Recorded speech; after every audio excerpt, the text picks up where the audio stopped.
Everybody, welcome to my channel, Be Free Now with Maria.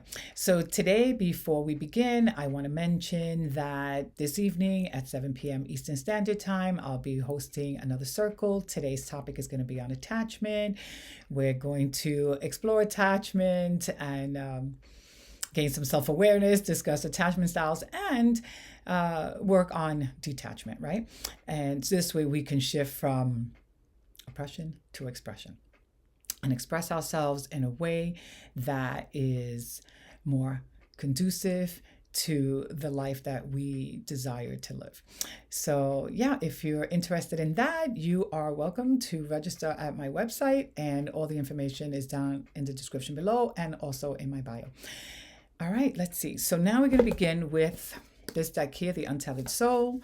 I didn't shuffle it, but I'll do that now. Let's see what I'm inspired to share. All right, I'll take this card here. Okay. And it says, how do you free yourself? Okay, so this side of the card, now I'm going to read it. Freeing yourself, which is, let me see if you can see that. Kind of like the lighting is messing that up a little bit. But anyway, here you go, freeing yourself. And this side of the card reads, how do you free yourself in the deepest sense? You free yourself by finding yourself. Exactly. And how do you find yourself? All right. So how do you find yourself? You find yourself within. You can't find yourself on the external, because the external is, it's like a play, it's a bunch of dynamics and a lot of stuff going on that captivate us, entangle us, and so forth. And there's too much noise. And wherever there's too much noise and too much stimulation, right, we're not going to be able to find ourselves. We're not going to be able to find our inner peace. We can't even hear our own intuition half the time because we're overly stimulated. So we find, right, ourselves in the stillness. And when we spend time there, we're able to connect with our soul, but also, right, and our deep essence, but more than that, or maybe not more than that, but also an equivalent to that, right, is the outcome, which is that once we do this, we get this, and that is more peace, and we get more of our, we're able to better self-regulate. We're better able to deal with situations, regulate ourselves, and not be so reactive.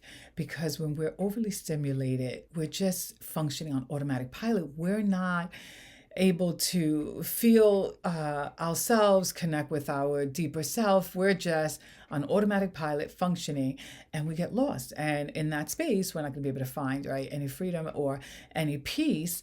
All we're going to find is a lot of emotions running wild, right? So in order to be able to pull back from that and to scale things down a bit, right, we want to be able to self-regulate, right, and ground ourselves.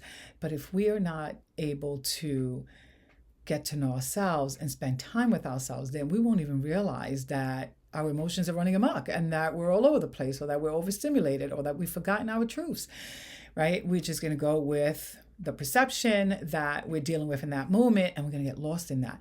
So we have to, right, be mindful that it's a slippery slope real quick, right? But when we are practicing, right, listening to that small, still voice within and quieting things down and finding, right, a way to connect with ourselves, then we're not going to be so easily, I was going to say, taken into that space, but we may get taken into that space, but we won't hang out there long enough, right? Or as long as we have in the past, we're going to be able to pivot. We're going to be able to bring ourselves back. And then, right, it's like the gift that keeps on giving. So we're able to bring ourselves out of that space and bring ourselves into another space that brings us more in alignment with our true essence, which is, right, divine in nature. And it allows us to then, right, be more present with what is and be more accepting of what is as well, and not feel the need, right, to have to control as much or to try to change everything externally in order for us to feel good. We're going to find that good feeling within ourselves because it is there and we have the ability to tap into it. So yeah, that's what's coming to mind with that. I'm going to end with that, and I hope that this video has helped you in some way. If it has, please hit the like button and subscribe to my channel so that you can be notified when I upload further videos. And if you are interested in joining me this evening, like I said, all the information is down in the description below. All right, have a beautiful day, and bye for now.